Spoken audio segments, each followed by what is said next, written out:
বিকেল হতে না হতেই বাইরের কিছু চটপটা জিনিস খেতে ভীষণ মন চায়।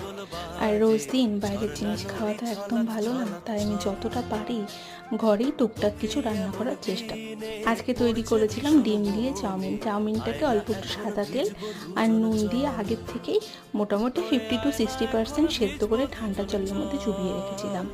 পেঁয়াজ আর লঙ্কাটাকে ভালো মতন ভেজে তার মধ্যে দুটো ডিম ফাটিয়ে দিয়ে বেশ খানিকটা ম্যাগি মশলা দিয়েছিলাম। ভালো মতন মেশানোর পর এক এক করে সসগুলো দিলাম। অল্প একটু সামান্য ভিনেগার দিয়েছি, তার সাথে সোয়া সস আর দিয়েছি অনেকখানি টমেটো সস। এই ঘরে বানানো চাউমিনটা আমার ভীষণ পছন্দ, সেটা ব্রেকফাস্টে হোক বা ধরো বিকেলে। আমি দুবেলায় মন আনন্দ সহকারে এই চাউমিনটা খেতে পারি। চাউমিনটা দিয়ে সমস্ত কিছুর সাথে খুব ভালো মতন মিশিয়ে নেবে। আর এই সময়টা একটু আঁচটা বাড়িয়ে দিই, তাতে কি হয় হালকা হালকা পোড়া পোড়া ফ্লেভার হয়, তো সেটা খেতে দুর্দান্ত লাগে। আজকে বিকেলের টিফিন